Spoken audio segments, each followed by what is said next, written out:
Pasal 17, patung sembahan Mika. Ada seorang dari pegunungan Efraim, Mika namanya. Berkatalah ia kepada ibunya, uang perak yang 1.100 itu yang diambil orang daripadamu, dan yang karena itu kau ucapkan kutuk, aku sendiri mendengar ucapanmu itu. Memang uang itu ada padaku, akulah yang mengambilnya. Lalu kata ibunya, diberkatilah kiranya anakku oleh Tuhan. Sesudah itu dikembalikannya uang perak yang 1.100 itu kepada ibunya. Tetapi ibunya berkata, aku mau menguduskan uang itu bagi Tuhan. Aku menyerahkannya untuk anakku supaya dibuat patung pahatan dan patung tuangan daripada uang itu. Maka sekarang uang itu kukembalikan kepadamu. Tetapi orang itu mengembalikan uang itu kepada ibunya. Lalu perempuan itu mengambil 200 uang perak dan memberikannya kepada tukang perak yang membuat patung pahatan dan patung tuangan daripada uang itu. Lalu patung itu ditaruh di rumah Mika. Mika ini mempunyai kuil. Dibuatnyalah efod dan terapim. Ditahbiskannya salah seorang anaknya laki-laki yang menjadi imamnya. Pada zaman itu tidak ada raja di antara orang Israel. Setiap orang berbuat apa yang benar menurut pandangannya sendiri. Maka ada seorang muda dari Betlehem Yehuda, dari kaum Yehuda. Ia seorang Lewi dan tinggal di sana sebagai pendatang. Lalu orang itu keluar dari kota Betlehem Yehuda untuk menetap sebagai pendatang di mana saja ia mendapat tempat. Dan dalam perjalanannya itu sampailah ia ke pegunungan Efraim di rumah Mika. Bertanyalah Mika kepadanya, engkau dari mana? Jawabnya kepadanya, aku orang Lewi dari Betlehem Yehuda, dan aku pergi untuk menetap sebagai pendatang di mana saja aku mendapat tempat. Lalu kata Mika kepadanya, tinggallah padaku dan jadilah bapak dan imam bagiku. Maka setiap tahun aku akan memberikan kepadamu 10 uang perak, sepasang pakaian serta makananmu. Orang Lewi itu setuju untuk tinggal padanya. Maka orang muda itu menjadi seperti salah seorang anaknya sendiri. Mika mentahbiskan orang Lewi itu. Orang muda itu menjadi imamnya dan diam di rumah Mika. Lalu kata Mika, sekarang taulah aku bahwa Tuhan akan berbuat baik kepadaku karena ada seorang Lewi menjadi imamku. Pasal 18, patung sembahan Mika dirampas oleh Bani Dan. Pada zaman itu tidak ada raja di antara orang Israel, dan pada zaman itu suku Dan sedang mencari milik pusaka untuk menetap. Sebab sampai hari itu mereka belum juga mendapat bagian milik pusaka di tengah-tengah suku-suku Israel. Sebab itu Bani Dan menyuruh dari kaumnya 5 orang dari seluruh jumlah mereka. Semuanya orang-orang yang gagah perkasa yang berasal dari Zora dan Esitaol untuk mengintai negeri itu dan menyelidikinya. Serta berkata kepada mereka, pergilah menyelidiki negeri itu. Ketika orang-orang itu sampai ke pegunungan Efraim di rumah Mika, bermalamlah mereka di sana. Ketika mereka ada dekat rumah Mika itu, dikenal merekalah logat orang muda suku Lewi itu. Lalu singgahlah mereka ke sana dan berkata kepadanya, siapakah yang membawa engkau kemari? Apakah pekerjaanmu dan urusanmu di sini? Katanya kepada mereka, begini-begitulah dilakukan Mika kepadaku. Ia menggaji aku dan aku menjadi imamnya. Kata mereka kepadanya, tanyakanlah kiranya kepada Allah supaya kami mengetahui apakah perjalanan yang kami tempuh ini akan berhasil. Kata imam itu kepada mereka, pergilah dengan selamat. Perjalanan yang kamu tempuh itu dipandang baik oleh Tuhan. Sesudah itu pergilah ke 5 orang itu, lalu sampailah mereka ke Lais. Dilihat mereka lah bahwa rakyat yang diam di sana hidup dengan tenteram menurut adat orang Sidon, aman dan tenteram. Orang-orang itu tidak kekurangan apapun yang ada di muka bumi. Malah kaya harta, mereka tinggal jauh dari orang Sidon dan tidak bergaul dengan siapapun juga. Setelah mereka kembali kepada saudara-saudara sesukunya di Zora dan Esitaol, berkatalah saudara-saudara sesukunya kepada mereka, "Apakah yang kamu dapati di sana?" Jawab mereka, "Bersiaplah, marilah kita maju menyerang mereka. Sebab kami telah melihat negeri itu dan memang sangat baik. Masakan kamu tinggal diam?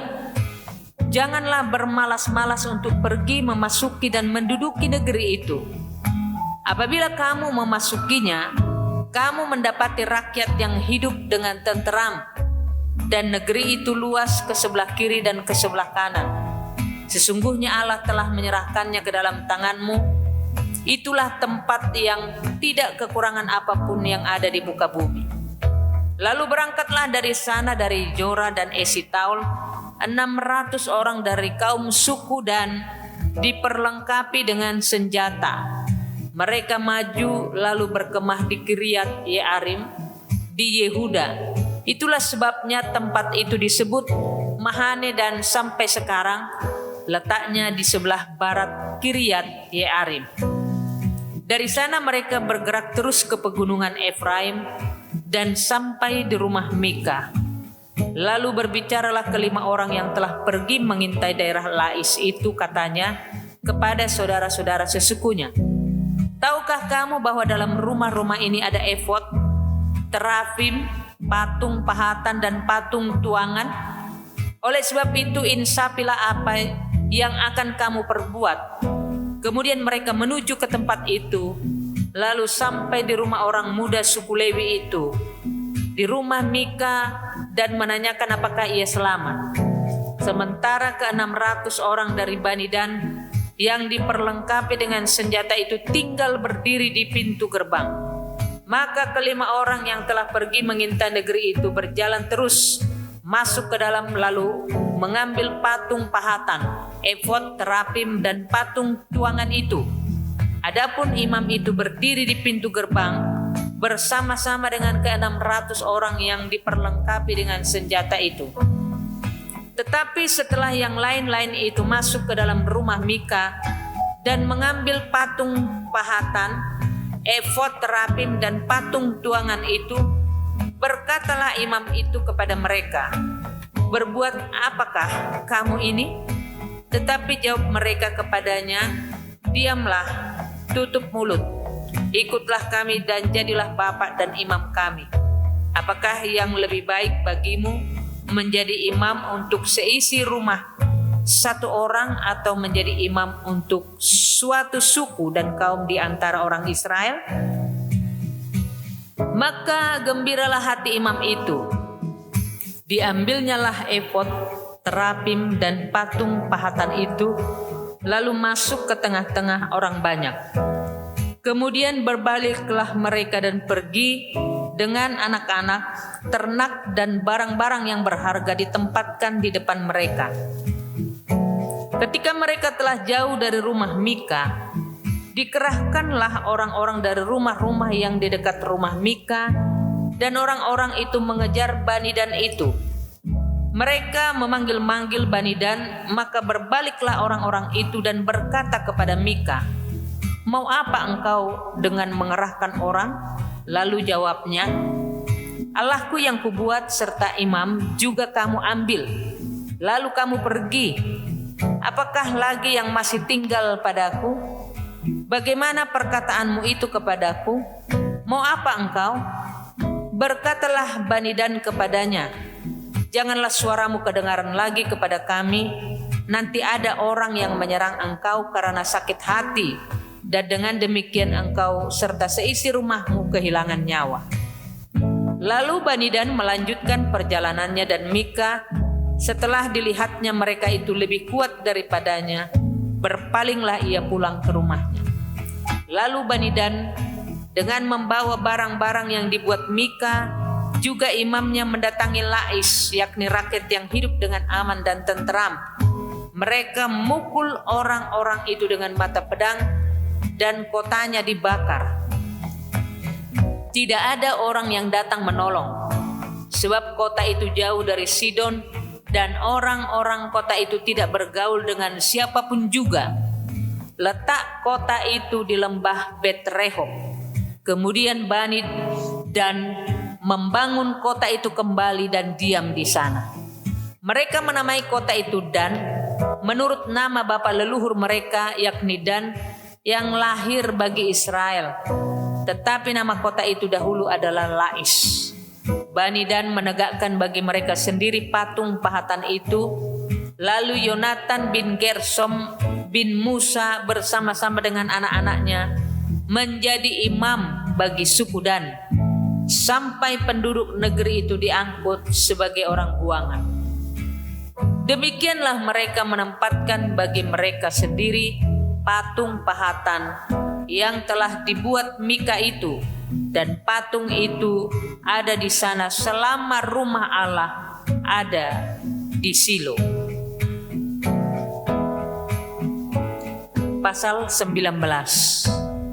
Perbuatan noda di Gibea. Terjadilah pada zaman itu, ketika tidak ada raja Israel, bahwa di balik pegunungan Efraim ada seorang Lewi tinggal sebagai pendatang. Ia mengambil seorang gundik dari Betlehem Yehuda. Tetapi gundiknya itu berlaku serong terhadap dia dan pergi daripadanya ke rumah ayahnya di Betlehem Yehuda, lalu tinggal di sana 4 bulan lamanya. Berkemaslah suaminya itu, lalu pergi menyusul perempuan itu untuk membujuk dia dan membawanya kembali. Bersama-sama dia, bujangnya dan sepasang keledai. Ketika perempuan muda itu membawa dia masuk ke rumah ayahnya, dan ketika ayah itu melihat dia, maka bersukacitalah ia mendapatkannya. Mertuanya ayah perempuan muda itu tidak membiarkan dia pergi, sehingga ia tinggal 3 hari lamanya pada ayah itu. Mereka makan, minum, dan bermalam di sana. Tetapi pada hari yang keempat, ketika mereka bangun pagi-pagi, dan ketika orang Lewi itu berkemas untuk pergi, berkatalah ayah perempuan muda itu kepada menantunya, "Segarkanlah dirimu dahulu dengan sekerat roti, kemudian bolehlah kamu pergi." Jadi duduklah mereka lalu makan dan minumlah keduanya bersama-sama. Kata ayah perempuan muda itu kepada laki-laki itu, "Baiklah, putuskan untuk tinggal bermalam dan biarlah hatimu gembira." Tetapi orang itu bangun untuk pergi juga. Mertuanya itu mendesaknya sehingga ia tinggal pula di sana bermalam. Pada hari yang kelima, ketika ia bangun pagi-pagi untuk pergi, berkatalah ayah perempuan muda itu, "Mari, segarkanlah dirimu dahulu dan tinggallah sebentar lagi sampai matahari surut, lalu makanlah mereka keduanya." Ketika orang itu bangun untuk pergi bersama dengan gundiknya dan bujangnya, berkatalah mertuanya ayah perempuan muda itu kepadanya, "Lihatlah, matahari telah mulai turun menjelang petang. Baiklah, tinggal bermalam. Lihat, matahari hampir terbenam. Tinggallah di sini bermalam dan biarlah hatimu gembira. Maka besok kamu dapat bangun pagi-pagi untuk berjalan dan pulang ke rumahmu." Tetapi orang itu tidak mau tinggal bermalam. Ia berkemas lalu pergi. Demikian sampailah ia di daerah yang berhadapan dengan Yebus. Itulah Yerusalem bersama-sama dengan dia. Ada sepasang keledai yang berpelana dan gundiknya juga.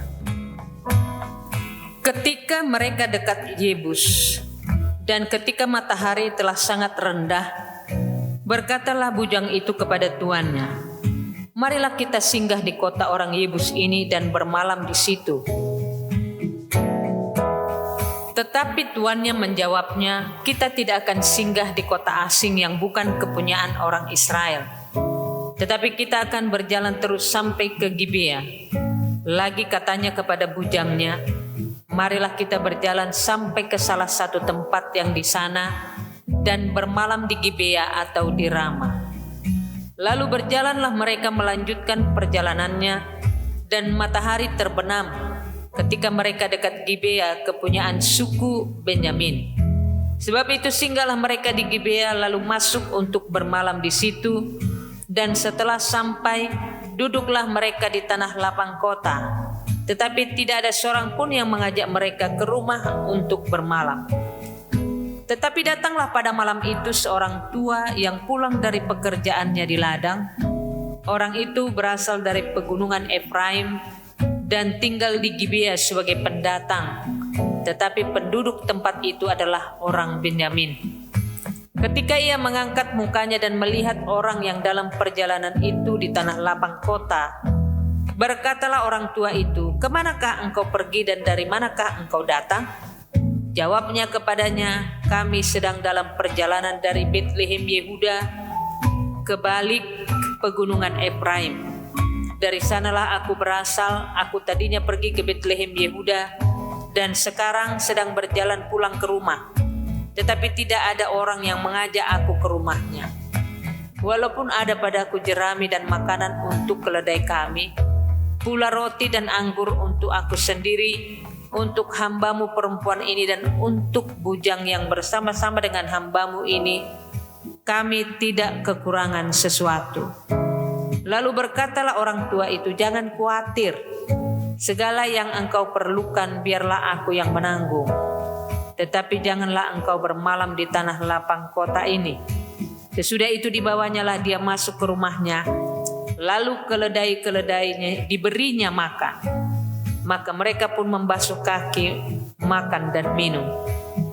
Tetapi sementara mereka menggembirakan hatinya, datanglah orang-orang kota itu, orang-orang Dursila mengepung rumah itu. Mereka menggedor-gedor pintu sambil berkata kepada orang tua pemilik rumah itu, "Bawalah keluar orang yang datang ke rumahmu itu supaya kami pakai dia." Lalu keluarlah pemilik rumah itu menemui mereka dan berkata kepada mereka, "Tidak, saudara-saudaraku, janganlah kiranya berbuat jahat karena orang ini telah masuk ke rumahku. Janganlah kamu berbuat noda. Tetapi ada anakku perempuan yang masih perawan dan juga gundik orang itu. Baiklah, kubawa keduanya keluar. Perkosalah mereka dan perbuatlah dengan mereka apa yang kamu pandang baik. Tetapi terhadap orang ini janganlah kamu berbuat noda." Tetapi orang-orang itu tidak mau mendengarkan perkataannya. Lalu orang Lewi itu menangkap gundiknya dan membawanya kepada mereka keluar. Kemudian mereka bersetubuh dengan perempuan itu dan semalam-malaman itu mereka mempermainkannya sampai pagi. Barulah pada waktu fajar menyingsing mereka melepaskan perempuan itu. Menjelang pagi perempuan itu datang kembali, tetapi ia jatuh rebah di depan pintu rumah orang itu, tempat tuannya bermalam, dan ia tergeletak di sana sampai fajar. Pada waktu tuannya bangun pagi-pagi, dibukanya pintu rumah dan pergi keluar untuk melanjutkan perjalanannya. Tetapi tampaklah perempuan itu, gundiknya, tergeletak di depan pintu rumah dengan tangannya pada ambang pintu.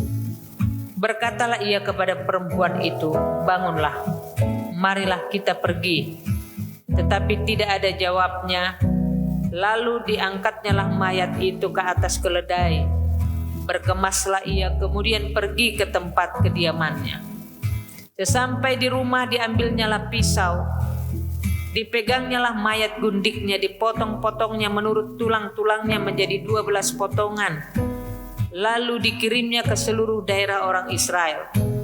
Dan setiap orang yang melihatnya berkata, "Hal yang demikian belum pernah terjadi dan belum pernah terlihat. Sebab orang Israel berangkat keluar dari tanah Mesir sampai sekarang. Perhatikanlah itu, pertimbangkanlah, lalu berbicaralah." Pasal 20, peperangan orang Israel melawan Bani Benyamin.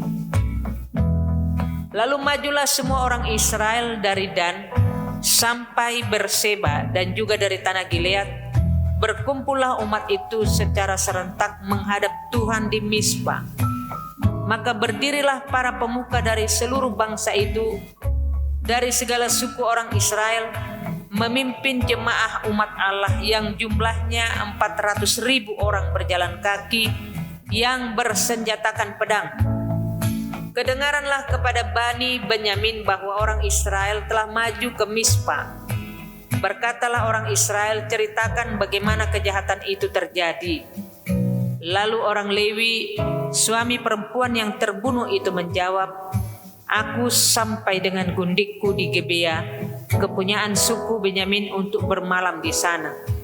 Lalu warga kota Gibea itu mendatangi aku dan mengepung rumah itu pada malam hari untuk menyerang aku. Mereka bermaksud membunuh aku, tetapi gundikku diperkosa mereka sehingga mati. Maka kuambillah mayat gundikku, kupotong-potong dia dan kukirimkan ke seluruh daerah milik pusaka orang Israel, sebab orang-orang itu telah berbuat mesum dan berbuat noda di antara orang Israel. Sekarang kamu sekalian orang Israel telah ada di sini. Berikanlah di sini pertimbanganmu dan nasihatmu. Kemudian bangunlah seluruh bangsa itu dengan serentak sambil berkata, seorang pun daripada kita tak akan pergi ke kemahnya. Seorang pun daripada kita tak akan pulang ke rumahnya. Inilah yang akan kita lakukan kepada Gibea, memeranginya dengan membuang undi. Kita akan memilih dari seluruh suku Israel 10 orang dari tiap-tiap 100, 100 orang dari tiap-tiap 1000, 1000 orang dari tiap-tiap 10.000 untuk mengambil bekal bagi laskar ini, supaya sesudah mereka datang dilakukan kepada Gibea Benyamin setimpal dengan segala perbuatan noda yang telah diperbuat mereka di antara orang Israel. Demikianlah orang Israel berkumpul melawan kota itu. Semuanya bersekutu dengan serentak. Kemudian suku-suku Israel mengirim orang kepada seluruh Benyamin dengan pesan, apa macam kejahatan yang terjadi di antara kamu itu? Maka sekarang serahkanlah orang-orang itu, yakni orang-orang Dursila yang di Gibea itu, supaya kami menghukum mati mereka, dan dengan demikian menghapuskan yang jahat itu dari antara orang Israel. Tetapi Bani Benyamin tidak mau mendengarkan perkataan saudara-saudaranya orang Israel itu.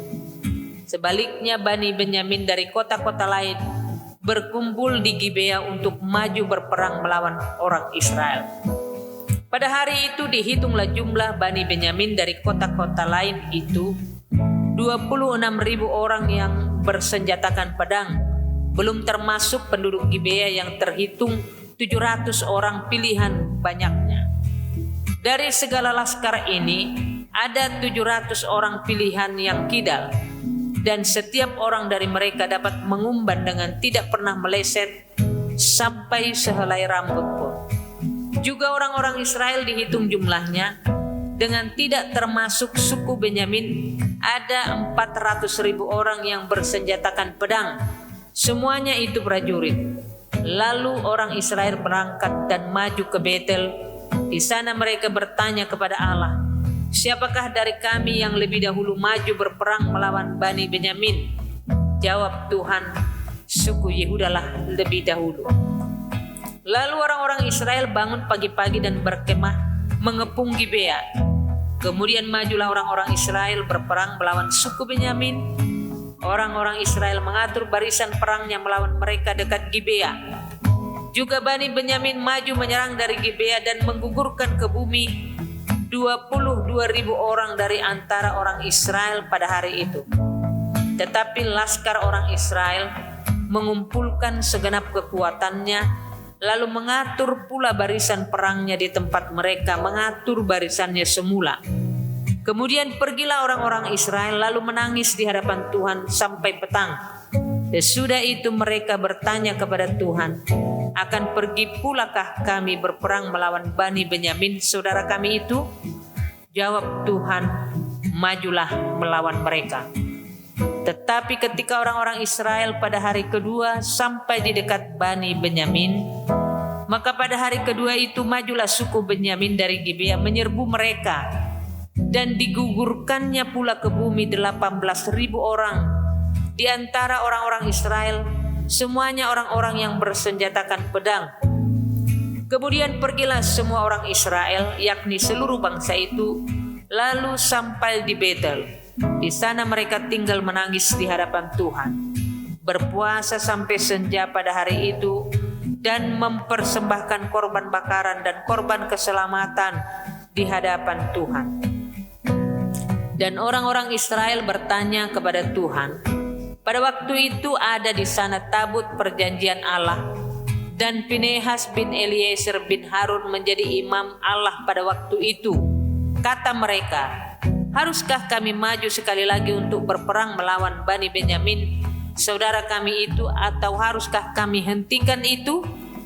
Jawab Tuhan, majulah, sebab besok aku akan menyerahkan mereka ke dalam tangan. Lalu orang Israel menempatkan penghadang-penghadang sekeliling Gibea. Pada hari ketiga majulah orang-orang Israel melawan Bani Benyamin dan mengatur barisannya melawan Gibea seperti yang sudah-sudah. Maka bajulah Bani Benyamin menyerbu laskar itu. Mereka terpancing dari kota dan seperti yang sudah-sudah, mereka mulai menyerang laskar itu pada kedua jalan raya. Yang satu menuju ke Betel dan yang lain ke Gibea melalui padang. Sehingga terbunuh beberapa orang, kira-kira 30 orang di antara orang Israel. Maka kata Bani Benyamin, orang-orang itu telah terpukul kalah oleh kita seperti semula. Tetapi orang-orang Israel telah bermufakat lebih dahulu. Marilah kita lari dan memancing mereka dari kota ke jalan-jalan raya. Jadi orang Israel bangun dari tempatnya dan mengatur barisannya di Baal Tamar. Sedang orang Israel yang menghadang itu tiba-tiba keluar dari tempatnya, yakni tempat terbuka dekat Geba. Dan sampai di depan Geba, sebanyak 10.000 orang pilihan dari seluruh Israel. Pertempuran itu dahsyat, tetapi Bani Benyamin tidak tahu bahwa malapetaka datang menimpa mereka. Tuhan membuat suku Benyamin terpukul kalah oleh orang Israel, dan pada hari itu orang-orang Israel memusnahkan dari antara suku Benyamin 25.100 orang, semuanya orang-orang yang bersenjatakan pedang. Bani Benyamin melihat bahwa mereka telah terpukul kalah, sementara orang-orang Israel agak mundur di depan suku Benyamin. Sebab mereka mempercayai penghadang-penghadang yang ditempatkan mereka untuk menyerang Gibea. Maka segeralah penghadang-penghadang itu menyerbu Gibea. Mereka bergerak maju dan memukul seluruh kota itu dengan mata pedang. Tetapi orang-orang Israel telah bermufakat dengan penghadang-penghadang itu untuk menaikkan gumpalan asap tebal dari kota itu. Ketika orang-orang Israel mundur dalam pertempuran itu, maka suku Benyamin mulai menyerang orang Israel, sehingga terbunuh kira-kira 30 orang. Karena pikir mereka, tentulah orang-orang ini terpukul kalah sama sekali oleh kita, seperti dalam pertempuran yang dahulu. Tetapi pada waktu itu mulailah gumpalan asap dari kota itu seperti tiang asap. Suku Benyamin menoleh ke belakang dan tampaklah kota itu seluruhnya terbakar. Apinya naik ke langit. Lagi pula orang-orang Israel maju lagi, maka gemetarlah orang-orang Benyamin itu. Sebab mereka melihat bahwa malapetaka datang menimpa mereka. Jadi larilah mereka dari depan orang-orang Israel itu ke arah padang gurun, tetapi pertempuran itu tidak dapat dihindari mereka. Lalu orang-orang dari kota-kota menghabisi mereka di tengah-tengahnya. Mereka mengepung suku Benyamin itu, mengejarnya dengan tak henti-hentinya dan melandanya sampai di depan Gibea di sebelah timur. Dari Bani Benyamin ada tewas 18.000 orang, semuanya orang-orang gagah perkasa. Yang lain berpaling dari padang gurun ke bukit Batu Rimon. Tetapi di jalan-jalan raya masih diadakan penyabitan susulan di antara mereka. 5.000 orang mereka diburu sampai ke Gibeon dan dipukul mati 2.000 orang dari mereka. Maka yang tewas dari suku Benyamin pada hari itu seluruhnya berjumlah 25.000 orang yang bersenjatakan pedang. Semuanya orang-orang gagah perkasa. Tetapi 600 orang berpaling lari ke padang gurun, ke bukit Batu Rimon dan tinggal 4 bulan lamanya di bukit batu itu. Tetapi orang-orang Israel kembali kepada Bani Benyamin dan memukul mereka dengan mata pedang, baik manusia, baik hewan dan segala sesuatu yang terdapat di sana, juga segala kota yang terdapat di sana, mereka musnahkan dengan api. Pasal 21, suku Benyamin dapat tetap hidup. Orang-orang Israel telah bersumpah di Mispa demikian, seorang pun dari kita tak akan memberikan anaknya perempuan kepada seorang Benyamin menjadi istrinya. Ketika bangsa itu datang ke Betel dan tinggal di situ di hadapan Allah sampai petang, maka mereka pun menyeringkan suaranya, menangis dengan sangat keras. Katanya, "Mengapa ya Tuhan Allah Israel, terjadi hal yang begini di antara orang Israel, yakni bahwa hari ini satu suku di antara orang Israel hilang?" Keesokan harinya pagi-pagi, maka bangsa itu mendirikan mezbah di situ, lalu mempersembahkan korban bakaran dan korban keselamatan. Pada waktu itu berkatalah orang-orang Israel, "Siapakah dari seluruh suku Israel yang tidak ikut datang dengan jemaah ini untuk menghadap Tuhan? Sebab mereka telah bersumpah dengan sungguh-sungguh mengenai orang yang tidak menghadap Tuhan di Mispa. Demikian pastilah ia dihukum mati." Orang-orang Israel merasa kasihan terhadap suku Benyamin, saudaranya itu. Maka kata mereka, "Hari ini ada satu suku terputus dari orang Israel." Apakah yang dapat kita lakukan kepada orang-orang yang tinggal itu dalam hal mencarikan istri? Karena kitalah yang bersumpah demi Tuhan untuk tidak memberikan seorang pun dari anak-anak perempuan kita kepada mereka menjadi istrinya. Sebab itu berkatalah mereka, "Dari suku-suku Israel adakah satu yang tidak datang menghadap Tuhan di Mispa?" Lalu tampaklah bahwa dari Yabes Gilead tidak ada seorang pun yang datang ke perkemahan jemaah itu. Lalu diperiksa jumlah bangsa itu dan tampaklah tidak hadir seorang pun dari penduduk Yabes Gilead. Maka perkumpulan itu menyuruh ke situ 12.000 orang dari orang-orang gagah perkasa dengan memerintahkan kepada mereka, "Demikian, pergilah pukullah penduduk Yabes Gilead dengan mata pedang, juga perempuan-perempuan dan anak-anak. Tetapi perbuatlah begini, hanya semua laki-laki sajalah, dan semua perempuan yang telah pernah tidur dengan laki-laki harus kamu tumpas." Mereka menjumpai di antara penduduk Yabes Gilead 400 orang anak gadis perawan yang belum pernah tidur dengan orang laki-laki. Lalu gadis-gadis itu dibawa mereka ke perkemahan di Silo di tanah Kanaan. Sesudah itu segenap umat itu menyuruh orang membawa pesan kepada Bani Benyamin yang ada di bukit Batu Rimon, lalu memaklumkan damai kepada mereka. Pada waktu itu kembalilah suku Benyamin dan kepada mereka diberikan perempuan-perempuan yang telah dibiarkan hidup dari antara perempuan Yabes Gilead, tetapi belum cukup juga jumlahnya bagi mereka. Maka bangsa itu merasa kasihan kepada suku Benyamin karena Tuhan telah membuat keretakan di antara suku-suku Israel. Kemudian berkatalah para tua-tua umat itu, "Apakah yang dapat kita lakukan kepada yang tinggal di dalam hal mencarikan istri? Sebab perempuan-perempuan telah punah dari antara suku Benyamin. Lagi kata mereka, warisan orang-orang yang terluput itu haruslah tetap tinggal pada suku Benyamin, supaya jangan ada suku yang terhapus dari antara orang Israel. Tetapi kita ini tidak dapat memberikan istri kepada mereka dari anak-anak perempuan kita, sebab orang-orang Israel telah bersumpah demikian. Terkutuklah orang yang memberikan istri kepada suku Benyamin." Lalu kata mereka pula, "Setiap tahun ada perayaan bagi Tuhan di Silo yang letaknya di sebelah utara Betel, di sebelah timur jalan raya yang menuju dari Betel ke Sikem, dan di sebelah selatan Lebona." Maka mereka berpesan kepada Bani Benyamin demikian, "Pergilah menghadang di kebun-kebun anggur, perhatikanlah baik-baik. Maka apabila anak-anak perempuan Silo keluar untuk menari-nari, baiklah kamu keluar dari kebun anggur itu, dan masing-masing melarikan seorang dari anak-anak perempuan Silo itu menjadi istrinya dan pergi ke tanah Benyamin. Apabila ayah atau saudaranya laki-laki datang untuk menuntutnya kepada kami, maka kami akan berkata kepada mereka, serahkanlah mereka itu kepada kami dengan rela hati. Sebab dalam pertempuran kita tidak dapat menangkap seorang perempuan untuk menjadi istri mereka masing-masing.